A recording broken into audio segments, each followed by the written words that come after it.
Hello. One of the things I've been curious about, especially as I've been looking at the global pandemic, is how coronavirus has been spreading through our community. And the data I've been using has come from our Chelan Douglas Health District. So if you go to cdhd.wa.gov and you click on the get the latest COVID-19 info, it'll take you to a page that has a bunch of information. And if you scroll down and you continue going down, down, down, past a lot of the data that is interesting, but it's not the focus, you'll see a PDF link to the weekly summary of cases by age, sex, ethnicity, occupation, and data on tests performed. It's a much more detailed series of charts that you can look at. And if you go here, a couple things to notice. First of all, the title at the top tells you what date it's in. And so you can look and see our curve. And one of the questions I've had is how this curve is changing over time, especially as we see it starting to increase. And so it's really difficult to see with all the numbers, the way they're presented, exactly what's happening.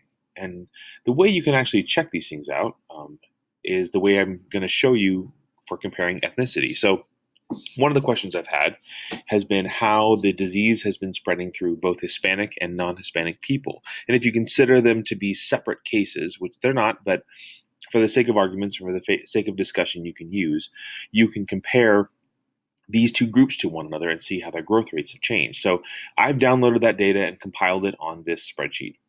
I'm not going to get into the details of everything, but basically I have come along and turned those numbers into a graph that I can use to analyze it. Now, a really important thing that may at first seem bizarre, but I need to explain is I've turned these numbers into what are called logarithm numbers. And when you're looking at exponential situations, which pandemics are exponentials, you want to translate all of the numbers that you're using into logarithms so you can analyze them more clearly.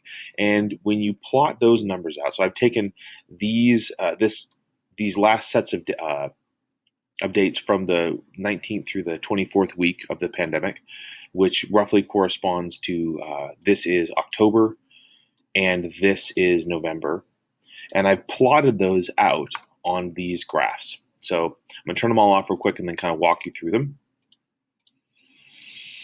Starting with the non-Hispanic growth in October. These are the numbers plotted as logarithms, but they are still the same numbers that you can see here. And you can see it's a fairly straight line. And in fact, if you go in here, the correlation is about 0.9987, which is very, very solid. That means that this growth rate of the line, or the slope of this line, tells you what the actual growth rate for the non-Hispanic population in November, which was about 1.0083955, or basically 0.840%. Because that's the number turned into a percent. Now, that means it was growing pretty substantially during that time.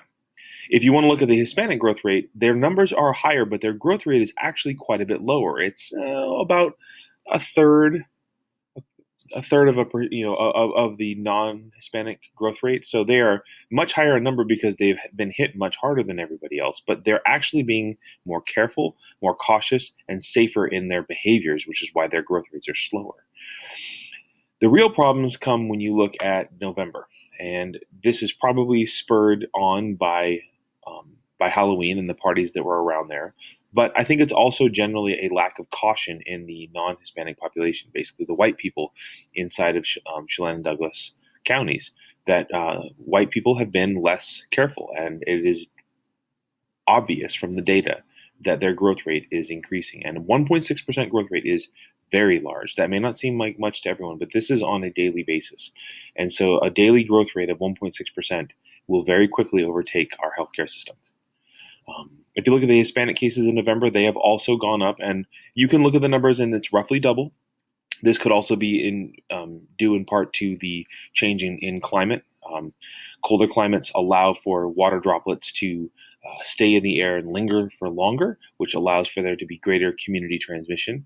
And when there are outbreaks, they will be more severe and more people will become infected. And so that is a substantial change over the seasons that happens. It's the reason behind flu season that happens. It's the reason behind most respiratory illnesses becoming more severe in the winter months. And so you can see it. change. Both the Hispanic and non-Hispanic roughly double their growth rates. The bad news for the white people, which I count myself one, is that we have a substantial problem on our hands. And if we don't change our behavior, we're going to have some serious issues that are going to arise from this. Our healthcare systems will become inundated and overwhelmed. And that is, I think, a substantial problem that we're facing at this moment. And that's the reason behind a lot of calls to shut down. And I agree completely with those calls. They are absolutely necessary. The evidence is borne out in the data. And if we don't change things pretty quickly, we're going to be in trouble. So if you have any questions, please get back to me. I am always trying to understand things more. And if you want me to analyze more numbers or a different set of data or other things, that would be important. I'd be really interested in looking at that. So hope everything's going well. And yeah, ask any questions you need.